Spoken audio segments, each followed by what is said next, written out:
안녕하세요. 과학교사 K입니다. 오늘 기후인 초대석에는 인공지능과 기후변화라는 흥미로운 주제를 다뤄보려고 합니다.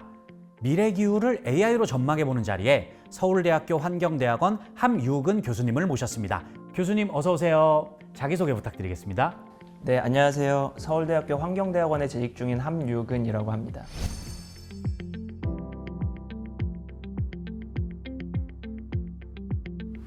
교수님, 요즘 AI 활용이 활발해져서 저희 학교에서도 학생들이 실험 데이터나 실제 데이터들을 AI로 분석해보는 활동들을 많이 하고 있는데요. 기후변화 예측에 인공지능이 꼭 필요한 이유가 무엇인지, 또 기존 방식만으로는 어떤 한계가 있는지 궁금합니다. 기존 방식들은 역학방정식 기반으로 기상 예측을 생성하고 있다 이렇게 생각하시면 되는데요. 역학방정식이라는 것은 예를 들어 온도를 결정하는 열역학 방정식이라든지 순환장을 결정하는 여러 가지 방정식들이 있는데 그런 것들의 총 집합체라고 보시면 됩니다. 근데 이 수식들이 굉장히 다양하게 있는데 이 불행한 것은 수식의 숫자보다 미지수의 숫자가 더 많다는 데 있거든요. 그래서 이것들을 저희가 이렇게 한 번에 풀지 못하고 수치적으로 이제 계산을 하면서 풀게 되는데 그 수치적으로 풀면서 계산하는 과정에서 굉장히 많은 시간이 소요가 되고 슈퍼컴퓨팅 자원이 필요하고 이런 문제들이 있고요. 두 번째로는 그 수치적으로 풀면서 생기는 여러 가지 가정들이 또 필요한데 그 가정들이 또 완벽하지가 않습니다. 그렇다 보니까 이 가정들이 불완전한 데서 오는 데서 생기는 여러 가지 오차들도 존재를 하고요. 그래서 수치적으로 풀면서 생기는 어떤 그 불완전성 그리고 그 역학방정식에 여러 가지 가정들이 들어가면서 생기는 불안정성 이런 것 때문에 기존의 수치 모델링 혹은 역학방정식에 기반한 기후예측 시스템은 굉장히 오차가 크다 이렇게 말씀을 드릴 수가 있겠습니다. 이런 것들을 예를 들어 드리면 좋을 것 같은데요. 이 실제 지구의 관련성, 실제 지구의 어떤 기후현상의 그 역학적인 혹은 물리적인 관련성이 굉장히 복잡한데 근데 그런 것들이 몇 개의 수식으로 이제 표현되지가 않게 되거든요. 예를 들어서 저희가 이제 해수면 온도가 상승하면 그것이 증발을 증가시키고 강수량을 증가시키고 이런 일반적인 관련성은 있는 것들은 알고 있는데 어떤 지역에서는 해수면 온도가 1도 올라가더라도 강수량이 크게 증가하지 않는다든지 아니면 아예 증가하지 않는 그런 지역들도 있기 때문에 이 어떤 물리 변수들 간의 관련성이라는 것 자체가 상당히 몇 개 수식으로는 표현되지 않는 복잡한 관련성을 가지고 있습니다. 그래서 역학방정식 기반으로 어떤 예보를 생산하다 보면 그런 것들이 여러 가지 그 한계점으로 이제 얘기를 할 수가 있게 되고요. 반면에 이제 그 AI 기반의 기후 예측 같은 것들은 저희가 이제 굉장히 긴 기간 동안 관측을 해왔기 때문에 그 굉장히 큰 빅데이터 안에 있는 관측 데이터로부터 그런 복잡한 관련성들을 잘 뽑아내게 되고 그렇기 때문에 AI 기반의 기상 기후 예측 모델들은 기존의 예측 모델보다는 훨씬 예측 성능이 높다 이렇게 말씀드릴 수가 있겠습니다. 간단하게 정리해보자면은 기존에는 우리가 공식에 딱 정해진 공식에 맞춰서 넣는데 그게 정확도도 사실 높지 않고 공식에 들어갈 수치 구하는 것도 쉽지 않았지만 저희가 관측했던 많은 데이터를 바탕으로 인공지능이 어떤 경향성이라던가 예측 같은 걸 해줄 수 있다 이렇게 이해를 하면 될까요? 네, 현재 AI 기반 기후 예측 기술은 어느 정도 수준까지 와 있는지 또 국내외에서 어떤 연구들이 진행되고 있는지 궁금합니다. 엔비디아, 화웨이, 구글 등 글로벌 IT 기업들을 중심으로 다양한 AI 기반 기상 예측 모델들이 개발되고 있는데요. 해당 모델들의 성능은 공통적으로 기존 현업 모델들의 예측 성능에 비해서 높다는 장점이 있습니다. 그래프 뉴럴 넷, 비전 트랜스포머, 디퓨전 등 굉장히 다양한 딥러닝 방법들을 활용해서 만들어진 이런 모델들은 기존 역학방정식 기반 모델들에 비해 2주 이내의 예측에 대해 10%에서 20% 정도 나아진 기상 예측 성능을 보여주고 있습니다. 그리고 우리가 일반적으로 기후 예측이라고 부르는 한 달 이상의 예측에 대해서도 해수면 온도, 해류 등의 예측 성능은 최근 중국의 AI 기반 모델들이 현업 기관의 예측 성능을 뛰어넘는 성과를 보여주고 있습니다. AI가 기후 예측 분야에도 활발히 개발되고 있는 점이 흥미롭네요. 그렇다면 실제로 AI가 기후를 예측한 사례는 어떤 것들이 있을까요? 예를 들어서 태풍이나 집중호우 같은 위험 기상에 사용되어 있는 경험이 있는지 궁금합니다. 태풍 예측은 잘못 예측했을 시 굉장히 큰 인명 재산 피해를 유발하기 때문에 AI 기반의 태풍 예측은 상당히 오랜 기간 연구되어 온 그런 상황입니다. 태풍 예측은 크게 태풍의 경로 예측과 태풍의 강도 예측으로 나눠볼 수가 있겠는데요. 태풍의 경로 예측은 상대적으로 예측이 조금 쉽고요. AI 기반의 태풍 경로 예측 시스템들은 기존의 역학 모델 기반 그리고 수식 기반의 어떤 예측 시스템에 비해서 통상 한 20% 정도의 예측 성능을 보인다고 알려져 있습니다. 가장 대표적인 예시가 최근에 마이크로소프트에서 개발한 오로라라는 모델이 있는데요. 그 해당 모델의 태풍 경로 예측 성능은 약 기존 예측 모델보다 한 20% 정도 예측 성능이 향상됐다 이렇게 보고가 되고 있습니다. 그리고 태풍의 강도 예측은 경로 예측보다 상대적으로 조금 어렵기 때문에 AI 기반의 예측 모델들도 그 성능의 향상 정도가 경로 예측에 비해서는 조금 약한데요. 그럼에도 불구하고 최근 보고되고 있는 최근의 연구들을 좀 살펴보면 태풍 강도 예측에 있어서도 약 10% 정도의 정확도 향상이 있다 이렇게 보고되고 있습니다. 그리고 가장 또 극한 기상현상이라고 이제 얘기를 잘 할 수가 있는 게 극한 강수, 극한 호우가 되겠는데요. 극한 강수 예측을 위해서는 초단기 예측이 굉장히 중요합니다. 최대 3시간 혹은 6시간 내에서의 굉장히 짧은 기간의 예측을 이제 의미를 하는데요. 초단기 예측이라고 하면 이 초단기 예측은 속도가 생명이기 때문에 AI 기반 예측 모델들이 더 큰 장점을 보이는 그런 예측 카테고리라고 할 수가 있겠습니다. 아무래도 계산을 해야 되다 보니까요. 네. 역학방정식 기반의 모델들은 상대적으로 구동하는 데 시간이 많이 걸리고요. 그리고 CPU 파워도 좀 많이 소요가 되는 데 반해서 AI 기반 모델들은 상대적으로 그 구동 속도가 굉장히 빠르다는 장점이 있기 때문에 그 초단기 예측 모델의 어떤 성능이나 그리고 활용도가 굉장히 높다 이렇게 말씀을 드릴 수가 있고요.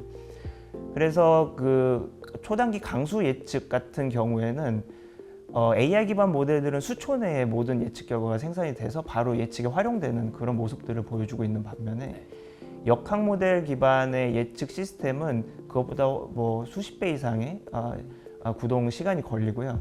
그나마 그것들도 기존에 있는 여러 가지 프로세스들이 너무 복잡해서 시간이 많이 걸리기 때문에 경량화된 버전의 모델로 그 정도 시간이 걸리는 거라 실제로 그 속도도 그렇지만 예측 성능 자체도 역학 모델 기반의 좀 경량화된 모델에서 많이 떨어지는 모습들을 보이고 그런 것들이 AI 기반의 모델들에서는 굉장히 많이 보완되는 그런 모습을 보입니다. 네, 확실히 AI를 활용하는 게 어떤 태풍이라던가 집중호우 같은 걸 예측하는 데 더 강점이 있다 이렇게 이해가 됩니다. 그럼 교수님께서 직접 보시거나 연구하신 사례 중에서 AI라서 가능했던 흥미로운 결과가 있었다면 하나 소개해 주실 수 있을까요? 지금 생각나는 것은 AI를 통해서 일평균 강수장에 내재되어 있는 기후변화 시그널을 탐지한 연구가 생각이 나는데요. 제가 한 연구기도 하고 2023년에 네이처지에 게재된 연구기도 해서 지금 생각이 납니다. 그 기후변화 탐지라는 것은 그 저희가 보고 있는 강수장에 기후변화로 인해서 어떤 강수장의 특성이 변화했을 텐데 그 특성의 변화가 실제로 일어났는지 그럼 어떤 특성이 어떻게 변화했는지를 탐지하는 연구라고 할 수가 있겠습니다. 저희가 딥러닝을 통해서 강수장에 내재되어 있는 기후변화 시그널을 탐지한 결과 강수의 극단화 현상이 기후변화에 의해서 나타나는 강수장의 가장 뚜렷한 기후변화 시그널이라는 걸 저희가 탐지를 해냈는데요. 굉장히 강수가 안 오거나 엄청나게 많이 오는 그런 현상을 이제 강수의 극단화라고 얘기를 하는데 강수의 극단화를 저희가 이제 쉽게 도수분포표 같은 걸로 표현을 해보면 강수량에 따른 도수분포표가 강수가 아예 없는 쪽에서 늘어나고 그리고 굉장히 많은 쪽에서 늘어나기 때문에 이 도수분포표의 변화 양상은 약간 V자 모양을 보이게 됩니다. 그래서 이 변화 양상 자체가 저희가 그냥 기대한 강수가 늘어난다, 강수가 줄어든다 이런 단순하게 나타나는 것들이 아니기 때문에 기존의 단순한 기법들로는 이제 탐지가 되지 않았던 것이죠. 딥러닝을 통해서 이런 비선형적인 이런 관련성까지도 탐지해서 이제 그런 것들이 꼭 AI를 활용해야만 할 수 있는 연구다 이렇게 말씀드릴 수 있겠습니다. 우리는 비가 너무 많이 오거나 아예 오지 않는 상황을 그동안 특이한 상황이라고 생각하지 못했는데 AI는 그렇지 않았다는 것이죠. AI가 예측하는 2100년의 미래 기후는 어떤 모습일까요? 우리 학생들도 이해하기 쉽게 한국의 여름이 어떻게 달라질 것이다 이렇게 하는 예시가 혹시 있을까요? 그 AI 기법은 이미 일어난 일에 대해서는 그 관련성을 찾는 데 굉장히 최적화되어 있는 기법입니다. 반면에 AI 기법도 사실 일어나지 않은 일에 대해서는 예측하기 조금 어려운, 학습이 어려운 그런 문제가 있고요. 네네. 그래서 불행하게도 일어나지 않은 2100년에 대해서 AI 기법이 그 미래의 기후 변화를 예측하는 것은 상당히 아직까지도 좀 도전적인 과제다 이렇게 말씀을 드릴 수가 있겠습니다. 그래서 AI 기법으로도 미래의 어떤 기후 변화가 어떤 양상으로 일어날지 이런 것들이 완벽하게 연구가 되어 있지는 않은 상황인데요. 네. 몇 가지 결과들에 기반해 가지고 설명을 해드리면 앞서 말씀드린 것과 같이 일단 여름의 경우에 그 강수가 극단화되면서 그 비가 굉장히 많이 오는 이벤트들이 늘어날 것으로 이제 예측이 되고 있고요. 네네.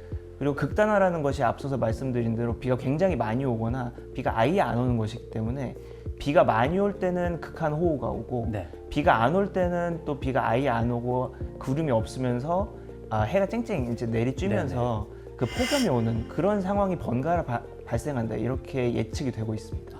그러면은 더 안 좋아지는 거겠네요. 제가 근무하는 광수중학교 학생들한테 교수님께 드리고 싶은 질문들을 조사해 왔는데요. 몇 가지 질문 드려도 괜찮을까요? 우리 학생들은 이 AI 기술을 어떻게 체감할 수 있을까요? 굉장히 많죠. 그 AI 기반으로 기상 예측 모델의 정확도가 올라간다면 그렇게 제공되는 기상 예측 결과물들이 조금 더 정확하게 작동을 하면서 학생들이 불편을 느끼지 않고 어떤 날씨로 인해서 뭐 피해보는 일이 이제 적게 발생할 거라고 생각합니다. 네. 예를 들어서 뭐 수련회를 간다고 했을 때 비가 오는 상황이 안 생기거나 그런 방식으로 실제로 이제 느낄 수가 있다고 생각합니다. 네, 감사합니다. 그러면 지금 뭐니 해도 가장 중요한 게 지구 환경을 지키는 것이지 않겠습니까? 혹시 AI가 탄소 중립 실천에 도움이 될 수도 있다 이런 게 있을까요? 최근에 연구가 굉장히 많이 되고 있는 분야인데요. AI 기반으로 에너지 최적화를 하거나 AI 기반으로 재생에너지 생산량을 예측하는 그런 연구들이 많이 일어나고 있습니다. 예. 가장 대표적인 예시가 최근에 구글의 딥마인드에서 데이터 센터 내의 냉방을 AI 기반으로 최적화하는 그런 연구들이 있었는데요. 냉방을요? 네.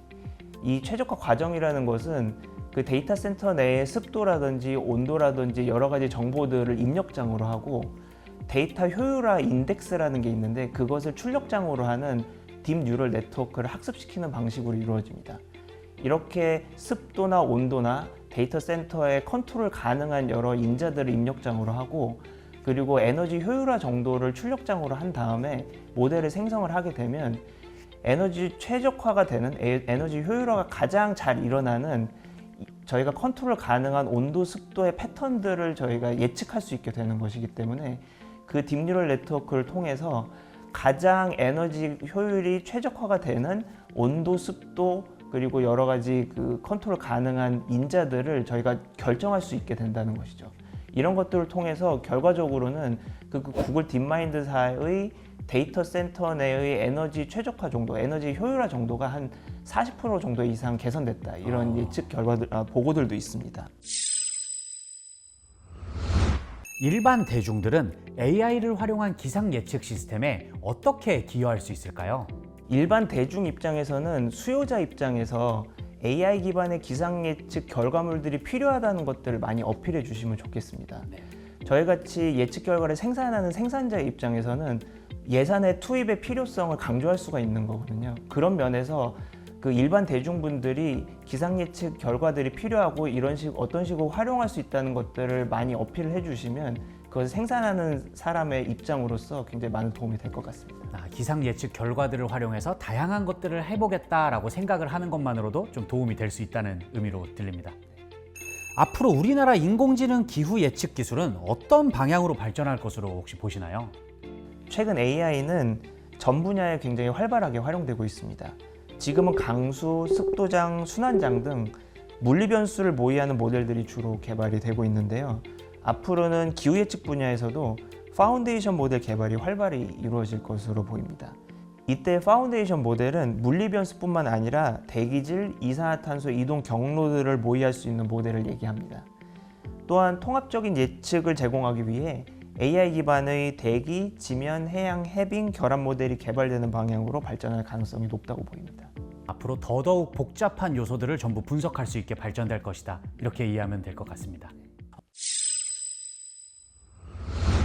마지막 질문 드리겠습니다.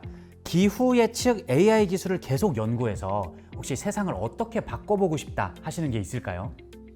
기상 예측 기술을 계속 발전시켜서 예측 성능을 지속적으로 향상시키는 것들이 일차적으로 제가 생각할 수 있는 어떤 목표가 되겠고요. 조금 더 먼 미래까지 생각을 해본다면 AI 기반의 공학 기술까지 접목을 시켜가지고 예를 들어 극한 기상이 발생할 수 있는 어떤 상황이 예보가 되면 그것들을 좀 완화시킬 수 있는 공학적인 기술을 적용을 해서 극한 강수 현상들이 발생하지 않게 한다든지 이런 식으로 인명 및 재산 피해를 좀 완화하는 그런 공학적인 기술까지 접목시키는 그런 것들이 어떻게 보면 세상을 실제로 바꿀 수 있는데 기여하는 것이 아닌가 이렇게 생각합니다. 역시 과학은 우리 인간을 안전하게 살 수 있게 만들어준다. 이렇게 이해할 수 있을 것 같습니다. 오늘 강연의 핵심을 한 문장으로 정리한다면 시청자들에게 어떤 메시지를 꼭 남기고 싶으신가요? AI 기술은 기후 예측 분야에서 뛰어난 예측 성능을 보일 뿐만 아니라 기후변화 연구 분야에서도 기존의 분석 툴로는 찾아낼 수 없었던 새로운 현상이나 메커니즘을 규명해내고 있습니다. 앞으로 AI 기법은 기후 연구를 함에 있어서 새로운 기준점이 될 것으로 판단합니다. AI 기법에 대해 어렵게 생각하지 마시고 많이 활용되는 것들을 위주로 하나씩 원리와 활용 방법을 익히신다면 향후 기후 연구에 큰 도움이 될 것으로 생각합니다. 네, 귀한 말씀 감사합니다, 교수님. AI, 미래 기후를 보는 기술, 오늘 강연의 주제를 다시 한번 되새기게 됩니다. 여러분도 일상생활에서 작은 기후 행동을 실천하시길 바라며 오늘 기후인 초대석은 여기서 마무리하겠습니다. 다음 시간에 또 만나요.